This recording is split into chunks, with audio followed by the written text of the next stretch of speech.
the people in the U.S. government are serious people, and they have important responsibilities, and they want good information, as good as possible, on which to base their policy.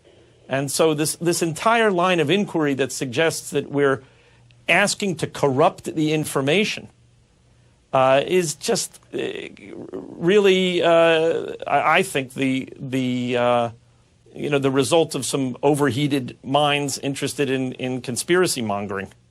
Fife acts like he's a bastion of integrity in defense of his folly, coolly claiming that everything out of his office was above board. Do you really think that you can trust someone so abundantly inexact on the aluminum tubes, the most clear-cut truth of all the intelligence? Fife defends himself as if his record was wiped from the face of the earth. But the ultimate answer to his credibility is buried in the history of his activities and that of his associates. And the one that binds them all is Ahmed Chalabi. Chris Wallace captured Chalabi best on Fox News Sunday on May 23, 2004. Why is it that over the years across international borders, you are accused again and again of being a crook, of being a con man? Like his devout follower Fife, he brushed off the question like it was lent on his shoulder. How does a convicted embezzler who was discredited by the CIA for his fiasco and fraud throughout the 90s end up being a guest of honor sitting behind First Lady Laura Bush at the 2004 State of the Union?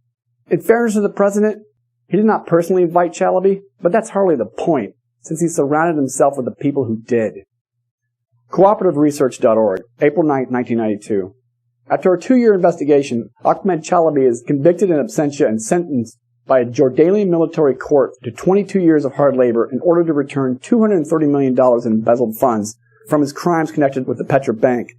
The 223-page verdict charges Chalabi with 31 counts of embezzlement, theft, forgery, currency speculation, making false statements, and making millions of dollars in bad loans to himself, to his friends, and to his family's other financial enterprises in Lebanon and Switzerland. None of that mattered to anyone in the cabal around Bush.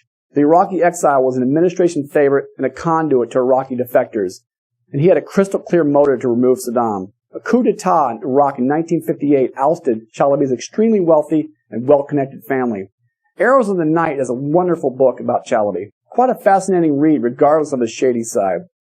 He didn't come out of nowhere. His influence on American foreign policy predates President Bush by nearly a decade.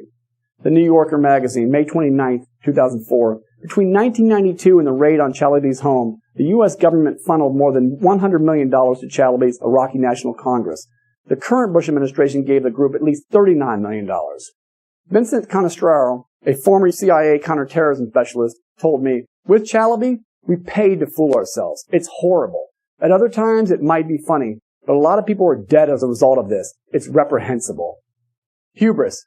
The entire Chalabi effort, CIA operative John McGuire concluded, was a sham. In January 1996, an indignant McGuire confronted Chalabi in a meeting in London and demanded an accounting of the agency's funds. You've been lying to us, he told him. You've been screwing us. McGuire got so furious, he told Chalabi if he ever saw him walking down the street in London, he would swerve his car onto the sidewalk and mow him down. The Daily Telegraph, London, February 19, 2004. Mr. Chalabi, by far the most effective anti-Saddam lobbyist in Washington, shrugged off charges that he had deliberately misled U.S. intelligence. We are heroes in air. As far as I'm concerned, we've been entirely successful. Saddam is gone and the Americans are in Baghdad. What was said before is not important.